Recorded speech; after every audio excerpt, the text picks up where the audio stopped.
Hi, everybody. It's Tiffany. I'm back with some more Moonwater info. Okay, so somebody asked, what are um, some top uses for Moonwater and things like that. What do we actually use it for?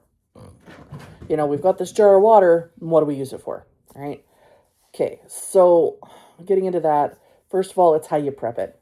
Okay, so if you just decide to have an open bowl outside, it's going to collect things, it's going to collect dust, little bugs, all kinds of things, okay?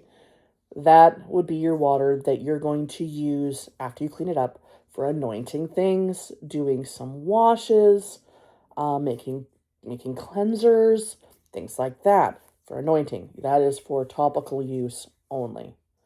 Okay. One thing that it's really cool to do is to make your own house cleaner with it. Right? A little bit of lemon, a little moon water, like you can actually there are recipes online on how to make your own cleaners. And using moon water in those recipes instead of water is actually really cool because then you are cleaning down your home, you're washing things, and putting your intentions onto your whole house. So that's kind of neat. Washing your door with it.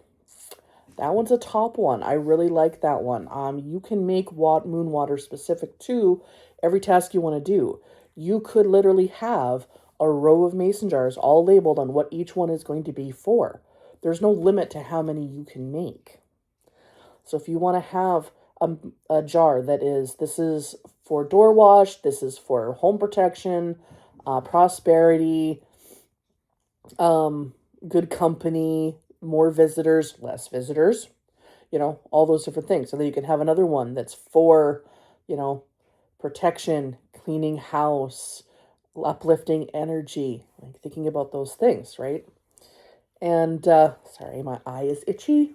Anyways, so you can label them all and sit with them all. Now, the thing is, you can just take a jar, take a piece of paper, slap it to that jar. Example, we'll use this. Paper is written on my palm. You wrap it this way in a glass jar, it will magnify through the glass and magnify your intention as well. But if you sit with that jar, right, you sit with it for a while, you think about your intention and you speak your intention and you spend some time with that intention with that vessel. And then you seal it up and you put your piece of paper on so that you remember, and then you set it out, it's going to be all the more potent. If you spend a few minutes, 5-10 minutes with your moon water jar and focus on it and speak and do your things with it, it's going to be way more effective than if you just slap a label on it and slap it outside or on your windowsill, right? So, a lot of uses for home cleaning, blessings, sage smudging, get rid of the spirits. You can make moon water specifically for that. Absolutely.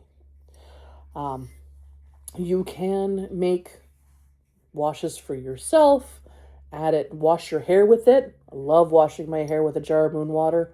Oh, it's nice. It always is so good. Um, Things like that. Really enjoy that. You can, if you're going to make moon water to ingest and help yourself on your journey that way, you can take a nice bottle of water that's sealed, sit with it and do the things, and put the label on it and put it on your windowsill or outside. And you could make them for specific things. You could make it for other people. You could make them as little offerings for all kinds of different things. But you can drink it if it's made in a bottle of bottled water. There are glass bottles for water companies. You can have a glass reusable water bottle as long as that bottle is clean, sterilized, and good to go. That way, you'll be able to drink it and it'll last you a couple months. That's another thing. Moon water doesn't sit and last forever. It's been worked with. So you've got to label them for their dates. If you're going to keep them for, a month or two, it's always good to label them. What moon was it? What month was it? What day was it? So that you know. Because I don't like to keep moon water. You should be using it. If you're going to be in the moon water habit, you should be using it. It shouldn't be something hoarded on the shelf forever, right? Life is now. So we got to do things now. It's important. Now, ingesting moon water can be really fun. You can make wine. You did it in a big water jug. You can get those 5-gallon water cooler jugs, and you can make moon water with that. You can. So you can make wine. Do a big batch of wine with it. You can use it to make coffee and tea. You can just drink it. You can add it to baking. You can, anything that you would use water for in a recipe, you can use the moon water if it was made in the clean, sealed water bottles. So then you're thinking about those intentions that you put forth while you're adding it to your coffee, to your tea, to your recipe. You're reiterating those while you're ingesting that moon water. So it's helping boost you internally and mentally. It's keeping you going on both sides of everything. A lot of people use moon water to assist in their neuroplasty. So they're trying to re-gear their brain into the positive side, into forgiveness, into releasing things, into being more accepting of different stuff, getting out of anxieties, and all kinds of different things. So ingesting it totally is a thing. In my book, I actually have a whole bunch of recipes for things like simmer pots, how to make rose water for the whole, skincare routine. You can make moon water skincare. Yes, you can. Ritual bathing, absolutely. How to use some bath oils with that, things like that, and simmer pots. And simmer pots is something you can do kind of both with. You can, if you do it the right way, you can have your simmer pot first, making your home smell amazing, and then you can later drink it as a tea. Some of them, not all of them. Keeping in mind allergies, and you shouldn't just drink anything. Know your recipes. Know what you're putting in there. If you're just putting some lemon and some orange and some cinnamon in there, nice and easy peasy, absolutely, right? If you're putting in fancier, more complicated spices, you should know if you're allergic to them or not. All that good stuff, right? So, uses of moon water, it's very broad. It's up to your imagination and what your instincts tell you. Follow your heart in a way, right? You have to be able to put those intentions forward and put the forethought in it. You're thinking about what you want to use it for before you even put it outside or put it on your windowsill, right?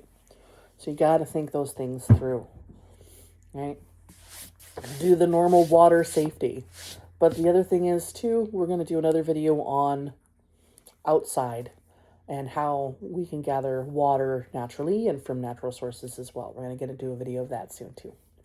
Okay, so once again, if you guys have any other moon water questions, things you want to know, please put them in the comments. I would love to address any questions that I can, and we're going to continue to film these and put them out there for you guys as I get more and more questions on this subject. So thanks for hanging out. Keep that spirit wild. Take good care of yourself. And we will see you again soon. Bye.